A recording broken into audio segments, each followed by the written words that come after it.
Hi, I'm Micah Clark. Thank you for joining us today.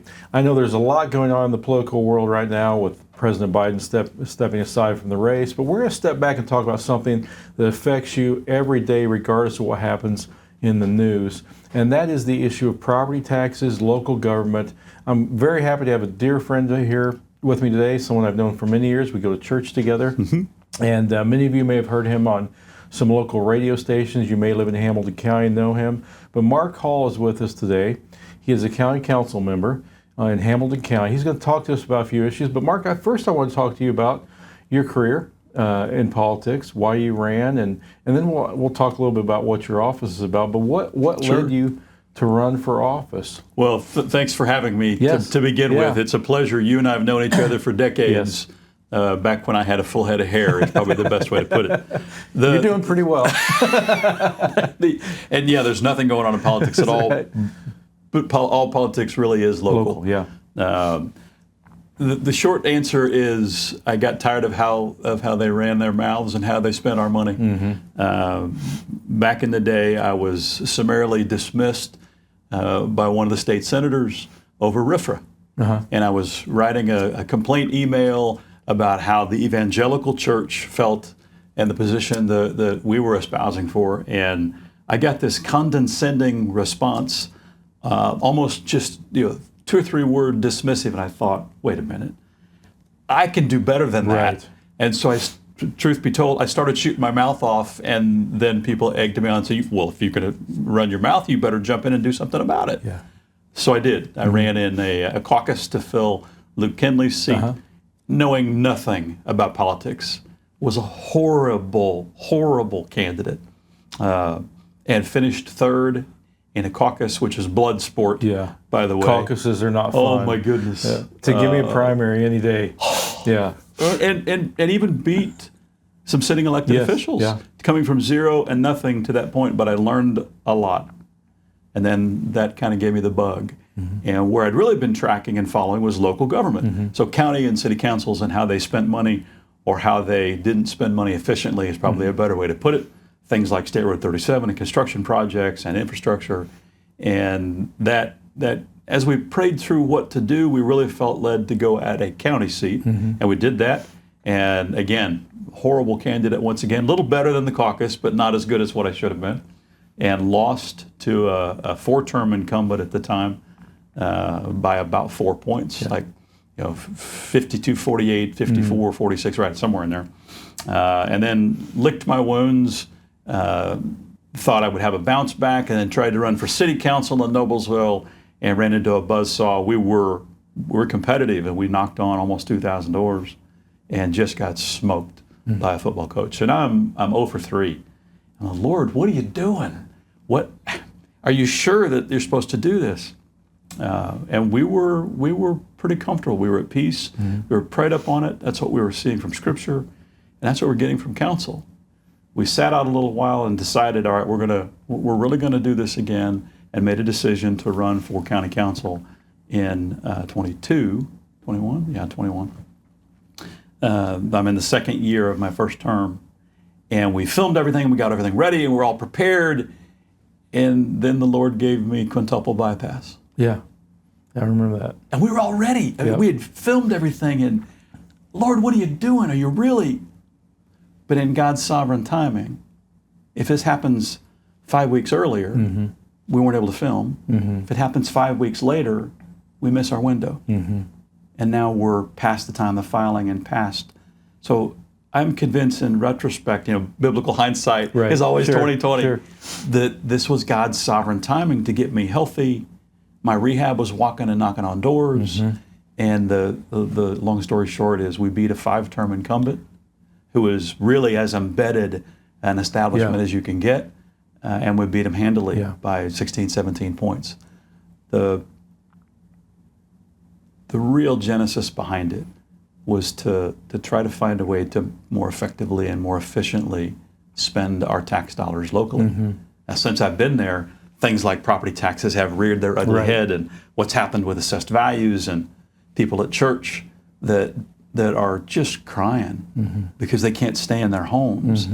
They bought it in 1975 for $200,000. It appraises now at 6 or 7, and they're paying property taxes on the assessed value. And I'm trying to find a way to help those folks. Fortunately, at the county, we'll talk about it, I'm sure. This past year, we were actually able to lower the tax rate by a small amount, 0.0007, the county tax rate, that is. Schools are a whole other issue, and I'm sure we're going to have time to get into all kinds of stuff about schools. But the overall AV went up so much, AV being the assessed value of the property, gone up so much that everyone's property taxes continues to go through the roof. So I have been advocating at the state level with state representatives, the Speaker of the House, our state senators, with anybody that'll listen to me, here are 4 or 5 solid ideas that other states have done. I'm at the county level, there's only so much we can do. Right. Last year, Councilman Beaver proposed an ordinance that would allow us to repurpose the income tax reduction into property tax relief. Okay. So he and the auditor went on a tour of all the different city councils, and he lost and lost and lost and lost and lost. Had to get the approval of Carmel and Westfield and Fishers and Noblesville and like the Arcadia Town Board and the Cicero Town Council. Why did they not want to do that? The plan, in a nutshell, was to repurpose the income tax deduction of 1/4 point that the state had passed into property tax relief for those that had homestead credits. So those that were in apartments wouldn't get the income tax relief. So that was the pushback. Those that didn't own property wouldn't experience the relief of the property tax give back or the rebate. They would just give up their income tax deduction, and it would be redistribution of wealth. Gotcha. So they pushed back pretty hard, and not one council felt the same pain that we feel at the county council level to try to give some people some property tax relief. So it unfortunately went down in flames. Now, just to give you a little context, the county council is a 7-member body. There are 4 districts that represent the 4 big quadrants of the county, and then there are 3 elected at large. Okay. It's the fiscal side of county government. The commissioners, and there are 3 of those from 3 districts around the county, and they are the executive and administrative branch. So they can go cut the deals, and they make the policy, and they can pass the ordinances, but they can't do anything without funding. So we are the counterbalance. The council is the fiduciary side. Nothing gets approved financially unless it's 4 votes or more from the county council. We pass the budget, we set the tax rate, we do oversee construction and the build and the cost of construction. The commissioners cut the deals, executives and the administrative branch. They sign the deals, but they can't spend a dime unless the council approves it. So there's the check and balance of county government. I fully expect this year, as I drop my glasses, I fully expect this year to be well over $300 million as we push into the budget we're setting for 2025. 35 different departments. It's been such a fascinating thing to learn. The coroner's department, the highway department, elections, youth assistance, pretrial diversion, all of the courts, all of the jails, weights and measures. Did you know the county had a weights and measures department? It wouldn't surprise me. It's probably been there forever. It's been there forever. Anything that sells by the ounce or by the liter, it has to have a certification from the county. So if you buy a liter of diesel fuel, or if you buy an ounce of chocolate, the weight has to be certified. It's a county department. So we oversee the budget for all of that, and countless others, but things that people don't think about that impact us every single day. The 911 center, the jail, all of the courts and all of the probation. Those are all county departments that we oversee the budgets. So it's a fascinating, wide-ranging, all sorts of impact on us. You drive on a county highway, most people do, that impacts you every day. A 911 call, that's the county service. So I bet a lot of people don't know what the county council or city council does. What types of complaints do you get from people? I mean, I bet you get a lot of people complain about property taxes. Is that number one? It is so far right now yes. in Hamilton County. In my first couple of years. What role does the state play versus the local in property taxes? So the state gives the assessor, our assessor is a gentleman by the name of Kevin Poor. The state gives the assessor a formula. Here's how you do the assessed value. The assessor and their team will go out once every 4 years. They have to do a physical inspection, and they'll look at the property and they'll reassess the value of the property. based on the formula that comes from the state. Okay. Now, there's where this finger-pointing stuff Right. begins to happen. The assessor's office has a 10% discretion. So they can say it's an average neighborhood, a below-average neighborhood, or an above-average neighborhood. Most people don't know this. The assessor can actually give a little discretion in what the assessed value actually is that comes out on your property tax bill. The rates then become a function of local government. The city council will Right, put a rate, okay. the county council will Okay. put a rate, but it's the AV that's the trick. The city rate actually went down, the school rate actually went down. Okay. The county rate went down, but the assessed values are going through the roof because Hamilton County is such a desirous place to be. It's safe, education is above average, people want to be there, and we're really underbuilt in terms of homes, so that's created this Driving force up- multiplier that drives right, up the assessed right. value. They're going to build for the next decade to try to catch up. So the assessed value, the formula that comes from the state, uses the tax rates. So of course, certain folks at the state will point to and say it's a local issue. Well, it is. We take our rate to zero, fine, and then we can't do Right. any services. But yes, we've reduced our rate, the schools did, and the county did, and the AV went up another 8% on top of 17-ish the year before. So the assessed value goes up even though the rate goes down. 2% of $700,000 is a bigger number than 2.1% of $500,000. Right. And that's the math in a nutshell. Well, is that kind of the concern we heard 15 years ago or so when we had the property tax caps go in? One of the concerns I had was the state caps property tax at a certain rate, but as we saw in California, which did something similar, their houses then went through the roof in price. Yes. Because that's how they made up, that's how they got more money. Okay, we've capped property taxes, we just raised the assessed values. Is that a main driver in the problem with property taxes, or is it something else? Well, legislatively, they've got themselves in a bit of a trick bag. As I understand it, back before property tax caps, they would freeze the value, and so you're paying it based on the value that you purchased the home at. Okay. And that was a reasonable way to do it. In listening to people talk about it, they never thought that referendums would go so crazy as what they have. Yeah, we need to get into that. Yeah. So therein lies some of the delta. They put in the property tax caps, the 1, 2, 3 system, never thinking that the local jurisdiction school boards Right. would go referendum crazy. Right. If you live in Noblesville, it's almost double digits, Yeah. the number of referendums over the last 15 years, and there's still 2 that hang on our books today. So people go to the ballot, and again, you give an election, they say referendum, and they see yard signs, support our schools, we need this referendum for school funding. How much of that drives property taxes? Can you give me some examples or some explanations? Oh, I'm so glad you asked. I've opened the can of worms. You have a piece of paper there, too. I don't think people realize that these referendums really hit you harder than they think they do. Oh my goodness, no. Most people have no idea.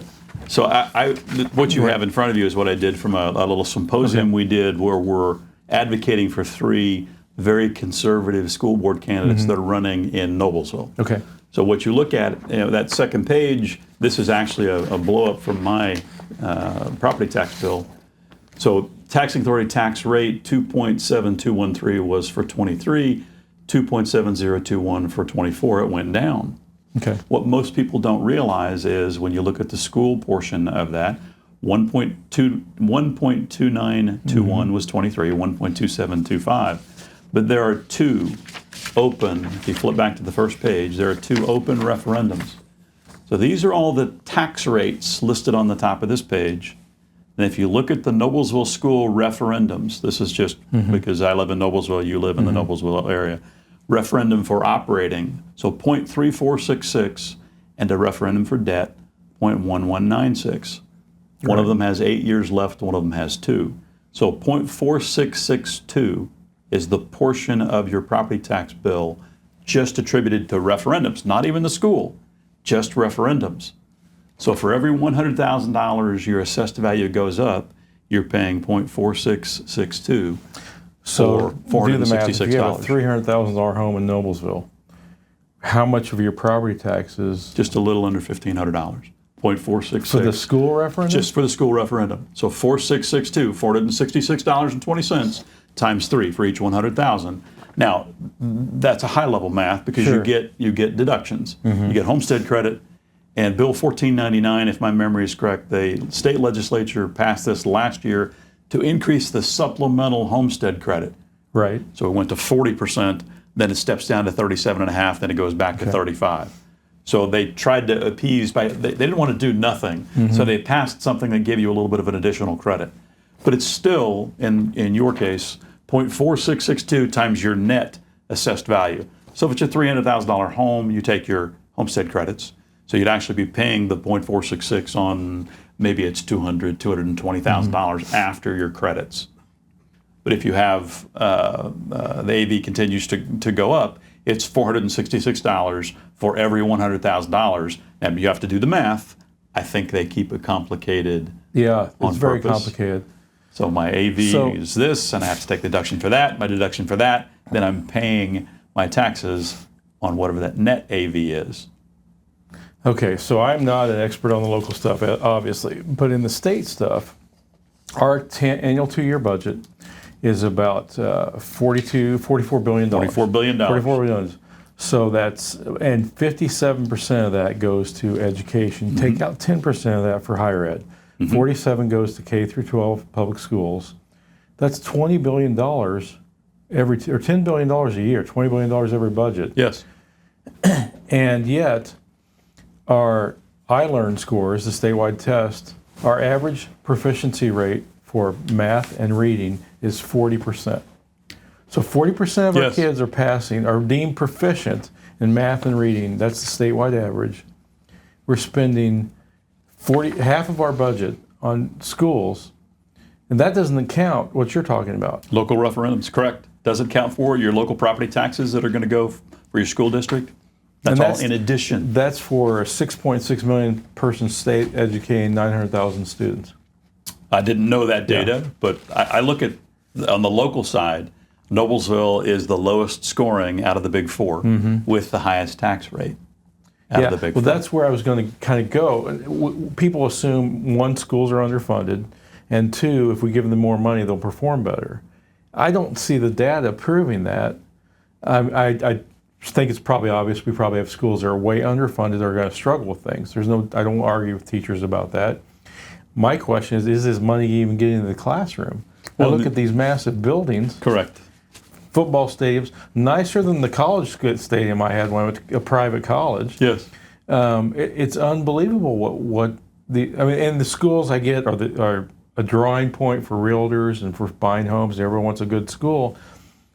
But I saw a stat said that the top 2 schools in our area in central Indiana were Brownsburg and Carmel, and their iLearn rate pass is 60%. And that's the best schools we have in the area.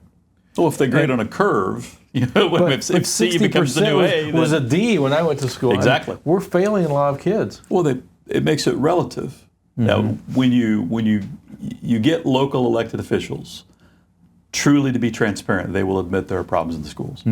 Now, that takes a lot, and they'll go off record when they make those comments. They will not do that on record. Right. This is why I'm advocating for conservative school board candidates. This is where it starts. 0.466, what was that now? 0.4662. If you look at Carmel Clay, 0.2380 just in referendums. Sheridan Adams Township are looking to reorganize into one new city. They just passed a 1/4 point referendum just for their schools. It is rampant. So do these referendums, and I know they're different, but if I'm just Joe Schmo going to vote and I see a referendum, and I'll support that. I support children. I want them to have free textbooks, or I want them to have better classrooms. But where is the referendum money going? It seems to me a lot of times it's building projects, football stadiums, swimming pools. Is that part of the school referendums, or does it depend on how the referendum's worded? It depends on how the referendum's worded. You have to pay attention, and like most folks, low information voting is a problem. Whether it's presidential, senatorial, congressional, or local elections, the referendums hit your pocket directly. So to your point, if you have a $300,000 home, even after tax credits, your property tax credits, you're still going to pay an additional $466 for each $100,000. If it nets out to $200,000, that's almost $1,000 you're paying just for schools. Right. I would think that would be a motivation. I would think so. For people to go pay attention to this, but unfortunately, it's not. I'll cite you a more recent example: the Noblesville school shooting. Horrific, should never have happened. Right. However, the referendum that came on the heels of that was couched and sold as public safety, public safety, public safety, and we're going to put in resource officers, and we're going to put in extra counselors, and looking in retrospect, a very little amount of that actually came to fruition. Now, we have a referendum that goes to the operating budget and a referendum for debt, the debt on construction. Okay. So they haven't built the new high school. With inflation, they built the new, is that causing problems for debt in schools, things like that? Depends when they issue the debt. Okay. So now today projects are being held because you've got prime rate that continues to rise. I fully expected to see the Fed do a rate reduction in order to bolster Biden's chances for re-election. And now that he's dropped out, we'll see how that works. Right. But they're hinting of a Fed drop in the fall. But people can't afford what they could afford, if that makes sense. The cost of financing has gone up. Fortunately, in the county, when we issue debt, we're still at a AAA bond rating, and we're able to get our debt for county bonds in the 3.5, 4-ish range, where a city-backed bond, they might be AA plus, or they might be just AA. Schools might be AA or AA plus. So it costs them more money. But with interest rates continuing to rise and be speculative, prime plus 3, prime plus 4, they can't afford it where they could have afforded it a few years ago. So they started projects, funded them, bonded them, and now what I've already heard from the present school board is we're looking to replace this referendum that drops off in 2 years with another referendum. Right. So it'll be back on the ballot yet once again, and it'll be couched. This is for our kids. Right. Don't we care about our children's education? We have to pay teachers well. And look at what we're doing in STEM. And they fail to talk about things like your iLearn scores. And they fail to talk about graduation rates. And they fail to talk about, if you go look at some of the high schools' mission statements, it's gone completely woke and inclusive and DEI. And what happened to reading, writing, arithmetic? It's moved too far into a level of indoctrination that we pay for. Yep. Well, and businesses and college are doing remedial classes because they need to retrain employees, or kids aren't at collegiate level even though they're being accepted into college. Yes, you're absolutely correct. You're exactly right. Yeah. It is a source of frustration because people will come to me and complain about property taxes. There are other things we get into in the county level, highways and Veterans Affairs and the airport, which is a whole nother set of discussion. But specific to schools, they talk about their property taxes and then they get shocked when they see that so much of it is actually coming out for, I'll call it voluntary, because we the voters had to approve these referendums and the prior 7 or 8 before that, and we're going to be asked to approve referendums again. But just go down the list. Noblesville Schools referendum. Carmel Clay has a referendum. Southeastern just passed another referendum. Westfield has referendums on the book. Sheridan just passed it. I'm sure in your viewers' counties, all they have to do is go to the county auditor's website, and you pick up I referenced it on this document I gave you, and you can actually see the active tax rates. You can see what they are this year, and you can go down and see rates that are exempt from circuit breaker. That's the way they describe it. Right. Rates that circuit breaker being the property tax. Exactly. Caps, Now, it's tricky when you look at your actual property tax bill. There's all sorts of little nooks and crannies. For example, where I live, we happen to have a piece of property that's just a little bit above an acre, just a smidgen. Everything that's beyond that acre gets taxed at the 3% rate. Okay. So I get it. I have some 1% property, and I have some 3% property, all in the same bill. Yeah. So that portion of the 3%, that 4662, is of the 3%. So that portion adds a $20,000 assessed value to my tax bill. For just that sliver. For just that little sliver. Now, I encourage, and this is a pamphlet that I brought you from the auditor's office, to make sure that you have all your exemptions, and everybody go and appeal your assessment. Everybody go and appeal your assessment. I learned so much sitting down with the folks in the county auditor's office, and they were wonderful people to walk me through exactly how this works and all of the details that went into this presentation. And if you look at it in Noblesville, we're right at 47%.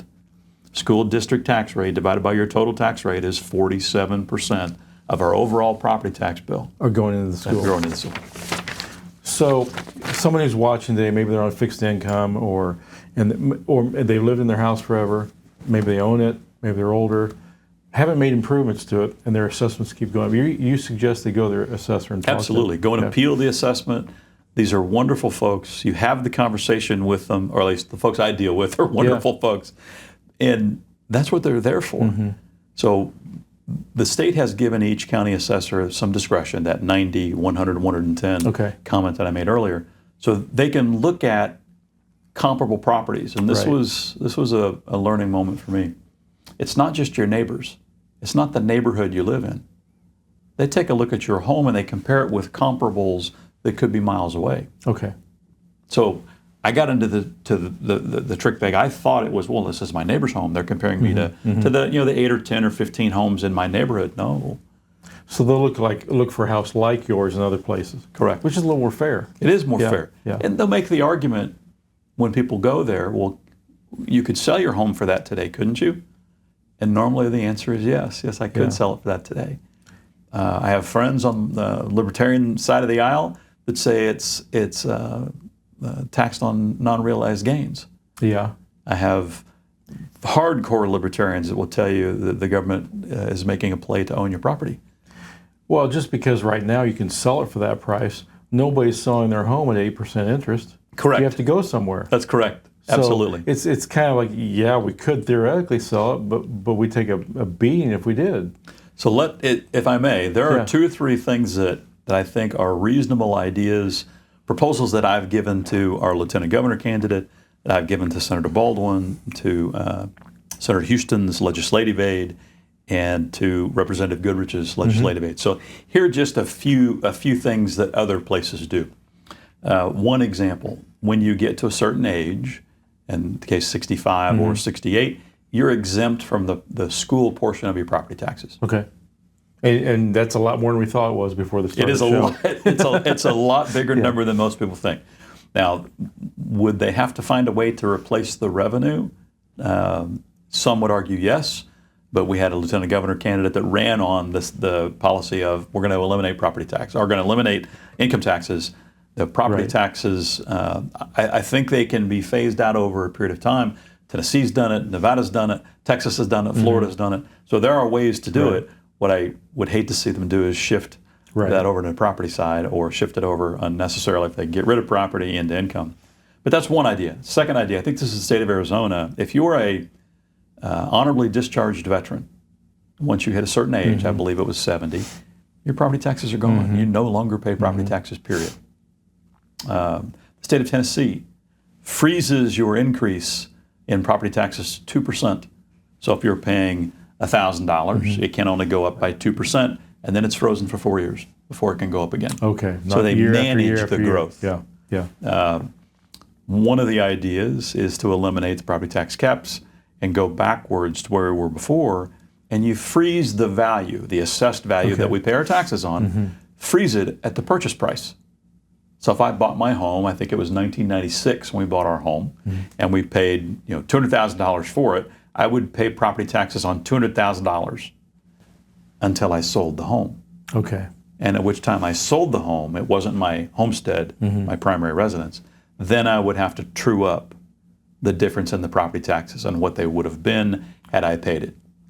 So at closing, the difference in the property taxes would be paid to the state. That's a revenue neutral model, but it's a deferred revenue model. Here's an innovative idea. I pay all my property taxes up early for a 10% discount. So instead of doing it, semi-annually, I'll just pay it all once up front. Net present value of cash, great. Let's just save some money, and I'll pay it all up once. I think one state has offered it at a 20% discount, but 10 seem to work better mathematically. So there are wonderful ideas, things that we can do that would offer property tax relief. And now's the time to throw those out there because the legislature goes in session in January. Exactly. They're thinking about this. They know they have to deal with this. Yes. And they're going to do something. We just don't know what they're going to do, or something will be put forward by the new governor, if it's Governor Braun, or even the legislature itself. Regardless of the governor, the legislature needs to deal Completely with agree. It's absolutely coming. People are demanding it, as I mentioned off camera before we started. Folks at church will come up to me after church, and if it's not workforce housing or Section 8 housing, that's a concern. It's always about property taxes. And it's inevitably the folks that are in their 70s, 80s, or in one case 90s. They bought their home in the 70s or the 80s, and they're on a fixed income. Let me ask you this, maybe a little off tangent. This is probably more of a state level question. I've always been of the belief government is efficient if it's starved a little bit. If we had less money going to government, they'd maybe make better choices. But there always seem to be ways where government can find more ways to tax and spend. Yes. Reagan said, that government always finds a reason to spend the money it gets. But is there a danger 10, 15 years from now with our culture, as you and I as Christians, we see this culture is more hostile to Christianity, of ever proposals trying to tax churches, property tax wise, or do you think that's set? I think it'll be a state's issue. It would be. And I do believe you'll see that in our lifetimes in the much more blue states. Yeah. Without a change in national policy that would restrict it, states like Indiana, however, probably would not get there in our lifetime. But I could certainly see it in California. Think about the budget deficit that their governor is running on. Washington State, Illinois' got same thing. Illinois, too, those are all be prime targets because they're starving for additional sources of revenue because they can't get enough. It's they're so deep machine. in the red. Oh, it's the machine. I need more to feed. So if they can find a way to do it, great. And they're no friend of the Christian faith.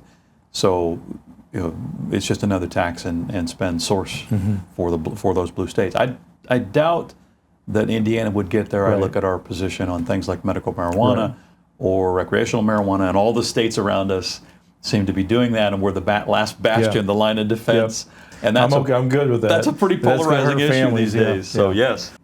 Well, Mark, thank you for joining us today. Oh, happy to. You can't tell I'm not passionate about any of it. No, I knew you would be. That's why I wanted you on. I've wanted you on for a while to talk about some of these complex issues on one hand with property taxes, and then on the other, loving your neighbors yourself and helping people in these times of food shortages. Well, I would encourage all of your listeners, your viewers around the state, to be in contact with their local reps about property tax reform.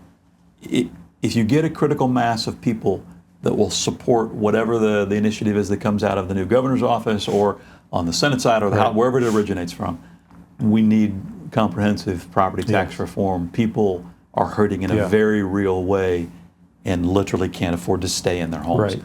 Because if you don't pay your property taxes, you can lose your home. Correct. Yeah. The government gets its money first. Well, if you can't afford to stay, we have folks that are selling their homes because they can't afford to stay. Then they have to move. Right. And their roots are with their church, and now they can't afford to stay. Interest rates are high. They can't afford to buy a home in the place they're at today because values have gone up, and now they have to move out and away. It's a step down. Yeah. We can change that. Well, thank you for joining us today. My pleasure.